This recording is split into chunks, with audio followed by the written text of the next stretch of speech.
राधे राधे दोस्तों, सबसे पहले मैं हाथ जोड़कर आपको उस परमपिता नारायण का, उनकी शक्ति माता लक्ष्मी का और योगेश्वर श्री कृष्ण का कोटि कोटि नमन करती हूँ। मेरी कामना है कि इन शक्तियों का त्रिवेणी आशीर्वाद आप सभी भक्तों पर, आपके परिवार पर और आपके जीवन पर सदा बना रहे। इसी पवित्र भावना के साथ आज मैं आपको सभी एकादशियों में प्रथम पापों को नाश करने वाली उत्पन्ना एकादशी की पावन व्रत कथा सुनाने जा रही हूँ। यह कथा हमें धर्म और सत्य के मार्ग पर चलने की प्रेरणा देती है। आइए इस दिव्य कथा में प्रवेश करते हैं। प्रेम से बोलिए भगवान विष्णु की जय, माता लक्ष्मी की जय, कृष्ण कन्हैया लाल की जय। उत्पन्ना का अर्थ है उत्पत्ति यानी जन्म। पौराणिक कथाओं के अनुसार इसी दिन एकादशी देवी का जन्म हुआ था, जिन्होंने मुर नामक राक्षस का वध करके भगवान विष्णु को बचाया था। इस एकादशी को सभी एकादशियों में प्रथम और अत्यंत महत्वपूर्ण माना जाता है। ऐसा माना जाता है कि इस दिन से एकादशी व्रत रखने की शुरुआत हुई थी। यह एकादशी सभी पापों का नाश करने वाली कही गई है। जो भक्त श्रद्धा और निष्ठा से ये व्रत रखते हैं, उन्हें जीवन में सुख, शांति, समृद्धि और अंत में मोक्ष की प्राप्ति होती है। देवी एकादशी के कार्य से प्रसन्न होकर भगवान विष्णु ने उन्हें वरदान दिया था कि जो भी उनकी तिथि यानी एकादशी पर व्रत करेगा, उसके सभी पाप नष्ट हो जाएंगे। हमें एकादशी का व्रत क्यों कर रखना चाहिए? उत्पन्ना एकादशी का व्रत रखने से व्यक्ति को आत्मिक शुद्धि प्राप्त होती है और जन्म जन्म के पाप कट जाते हैं। यह व्रत नकारात्मक शक्तियों का नाश करके जीवन में सकारात्मकता लाता है। व्रत के दौरान भगवान विष्णु का ध्यान करने से मानसिक शांति और व्यक्ति धार्मिक मार्ग पर चलने के लिए प्रेरित होता है। आइए अब जानते हैं पूजा की विधि। तो कोई भी एकादशी हो, हमारा व्रत दसवीं से ही प्रारंभ हो जाता है।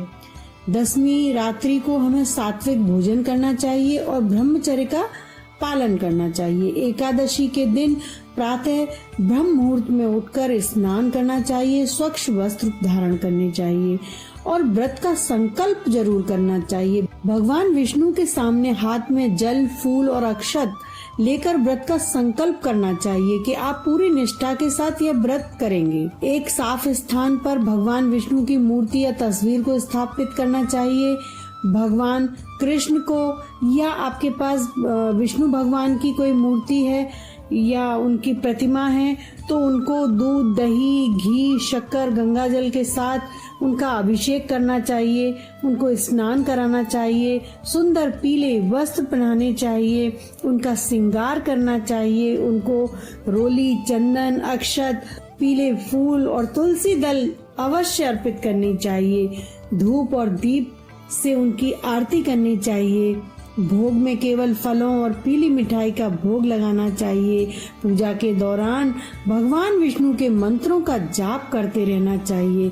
ओम नमो भगवते वासुदेवाय मंत्र का जाप करना चाहिए। विष्णु सहस्त्र नाम का पाठ करना बहुत ही शुभ माना जाता है। और उत्पन्ना एकादशी की व्रत कथा पढ़ें या सुने। अंत में भगवान विष्णु और माता लक्ष्मी की आरती अवश्य करनी चाहिए। व्रत के नियम: इस दिन केवल फलाहार ही करना चाहिए, अन्न से बहुत दूर रहना चाहिए। एकादशी के दिन चावल का सेवन पूरी तरह से वर्जित है, यानी जो व्रत कर रहा है वो उसको भी नहीं खाने चाहिए और जो नहीं कर रहा है मतलब किसी को भी नहीं खाने चाहिए। इस दिन तुलसी पर जल नहीं चढ़ाया जाता क्योंकि एकादशी माता भी निर्जला व्रत रखती हैं। संभव हो सके तो रात के समय भजन कीर्तन करते हुए जागरण करना चाहिए। व्रत के अगले दिन द्वादशी तिथि को शुभ मुहूर्त में ब्राह्मण को भोजन कराकर या दान देकर ही व्रत का पारण करना चाहिए। आइए अब हम सुनते हैं उत्पन्ना एकादशी की व्रत कथा। सूत जी बोले, हे मुनियों, विधि सहित इस एकादशी का महात्म्य भगवान श्री कृष्ण ने कहा था। भक्तजन ही इस व्रत को प्रेम पूर्वक सुनते हैं और इस लोक में अनेकों सुखों को भोग कर अंत में विष्णु पद को प्राप्त करते हैं। श्री सूत जी ने पूछा, हे प्रभु, एकादशी का व्रत का महत्व क्या है?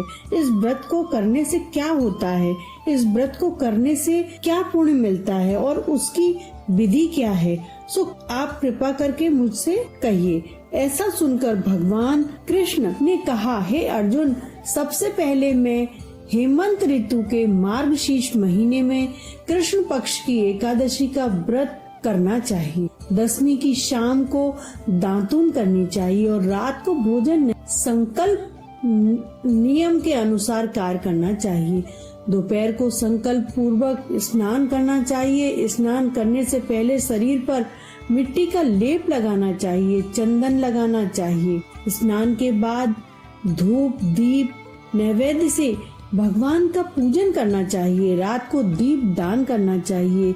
ये सत्कर्म भक्ति पूर्वक करने चाहिए। उस रात को नींद और स्त्री प्रसंग को त्याग देना चाहिए। एकादशी के दिन रात्रि में भजन सत्संग आदि शुभ कर्म करने चाहिए।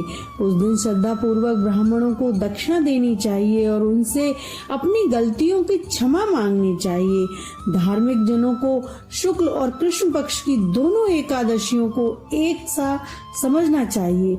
उनमें भेद करना उचित नहीं है। ऊपर लिखी विधि के अनुसार जो मनुष्य एकादशी का व्रत करते हैं उनको शंखोद्धार तीर्थ तथा दर्शन करने से जो पुण्य मिलता है वे एकादशी के व्रत के पुण्य के 16वें भाग के बराबर भी नहीं है। संक्रांति में तथा चंद्र सूर्य ग्रहण में दान देने से और कुरुक्षेत्र में स्नान करने से जो पुण्य प्राप्त होता है वही पुण्य मनुष्य को एकादशी का व्रत करने से प्राप्त होता है। जो फल वेद पाठी ब्राह्मणों को 1000 गौदान करने से मिलता है उससे 10 गुना अधिक पुण्य एकादशी का व्रत करने से मिलता है। 10 श्रेष्ठ ब्राह्मणों को भोजन कराने से जो पुण्य मिलता है वह एकादशी के पुण्य के 10वें भाग के बराबर होता है। निर्जल व्रत करने का आधा फल एक बार भोजन करने के बराबर होता है। उपरोक्त कोई सा व्रत जरूर करना चाहिए। एकादशी का व्रत करने पर ही यज्ञ दान तप आदि मिलते हैं, अन्यथा नहीं। अतः एकादशी को अवश्य ही व्रत करना चाहिए। इस व्रत में शंख से जल नहीं पीना चाहिए। मछली सूअर तथा अन्य निरामिष भोजन एकादशी के व्रत में वर्जित है। एकादशी व्रत का फल 1000 यज्ञों से भी अधिक है। ऐसा सुनकर अर्जुन ने कहा, हे भगवान, आपने इस एकादशी के पुण्य को अनेकों तीर्थों के पुण्य से श्रेष्ठ तथा पवित्र क्यों बतलाया? यह सब आप मुझे विस्तार पूर्वक कहिए। भगवान बोले, हे अर्जुन, सतयुग में एक महा भयंकर दैत्य पैदा हुआ था जिसका नाम मुर था। उस दैत्य ने इंद्र आदि देवताओं पर विजय प्राप्त करके उन्हें उनके स्थान से गिरा दिया। तब देवेंद्र ने महादेव जी से प्रार्थना की कि हे शिव शंकर, हम सब देवता मुर दैत्य के अत्याचारों से दुखित हो मृत्यु लोक में अपना जीवन व्यतीत कर रहे हैं।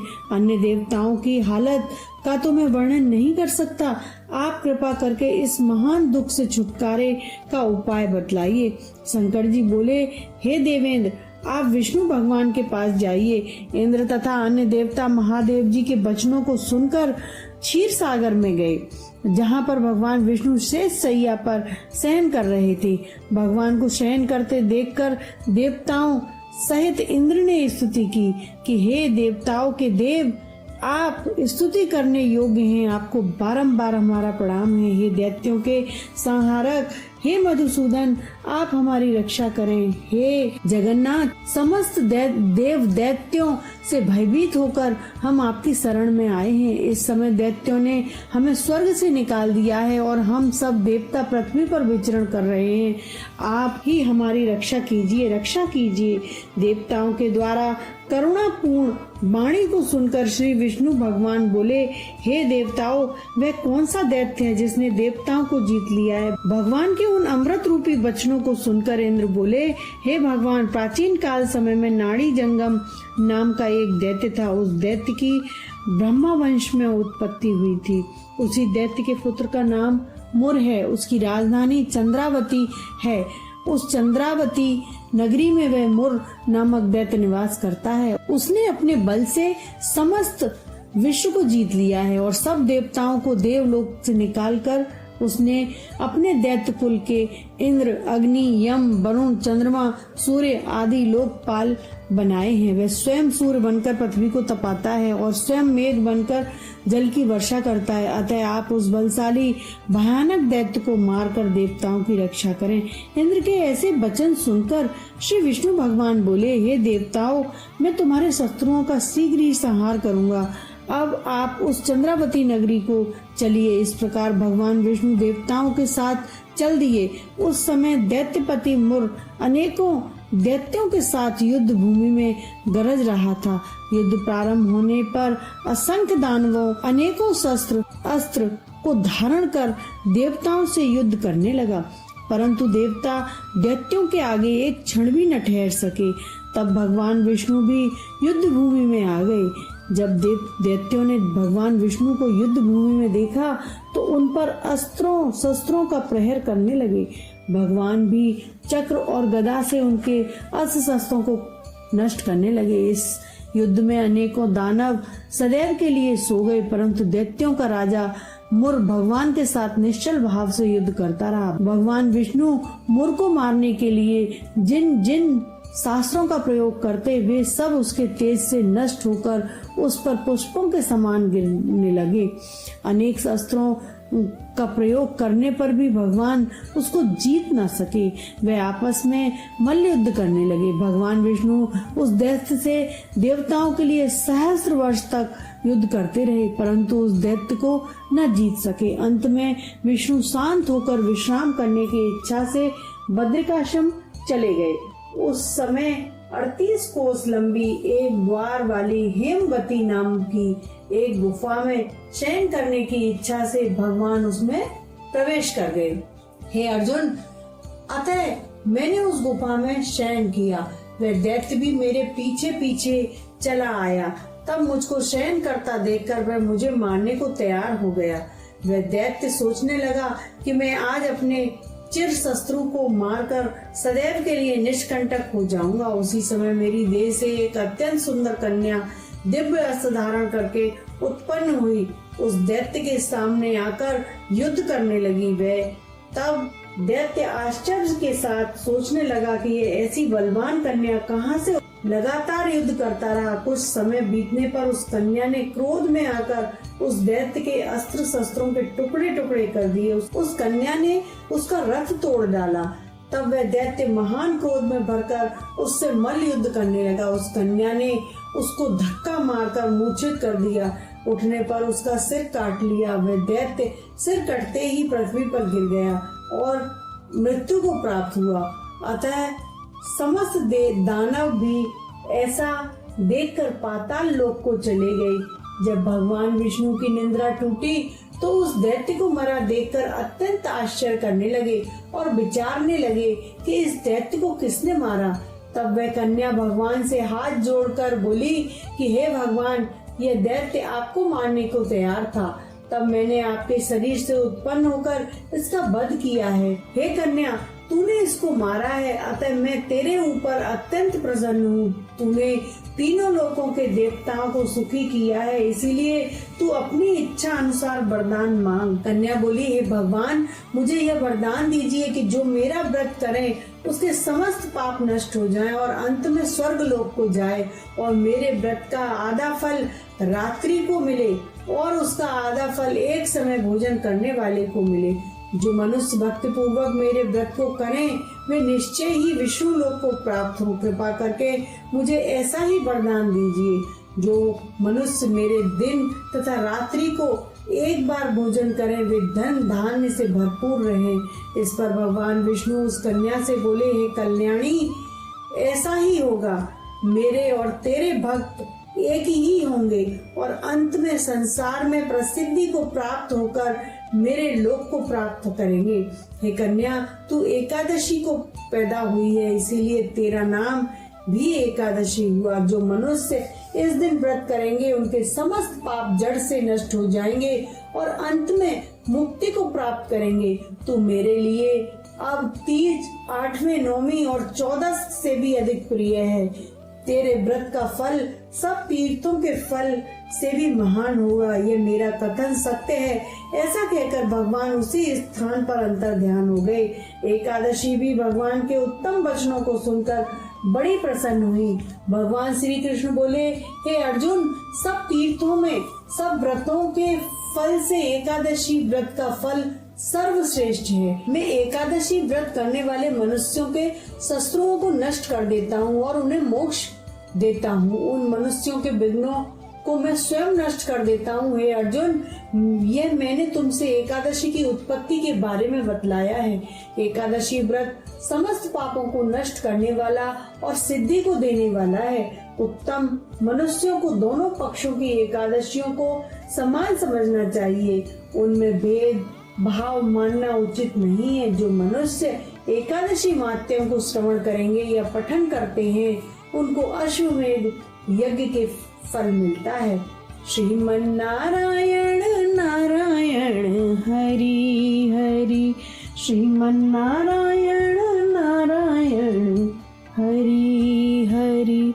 तेरी लीला तेरी लीला तेरी लीला सबसे न्यारी न्यारी न्यारी न्यारी, श्रीमन नारायण नारायण हरि हरि। भक्तों, आप सबने कथा सुनी। अब हमें इस व्रत के महत्व को अपने जीवन में उतारना है। संकल्प लें कि हम एकादशी के नियमों का पालन करेंगे और हमेशा धर्म के मार्ग पर चलेंगे। यह कथा आप तक पहुंचाना मेरे लिए सौभाग्य की बात है। मुझे उम्मीद है ये मेरा छोटा सा प्रयास आपको पसंद आया होगा। आप सबका प्यार ही मेरे लिए सबसे बड़ी शक्ति है। ऐसे ही भक्तिपूर्ण ज्ञान और कथाओं के लिए मेरे साथ जुड़े रहें। इस चैनल को लाइक करें, शेयर करें, सब्सक्राइब करना बिल्कुल ना भूलें। जल्दी मिलते हैं एक नई कथा के साथ। तब तक के लिए बोलिए भगवान विष्णु की जय, बोले माता लक्ष्मी की।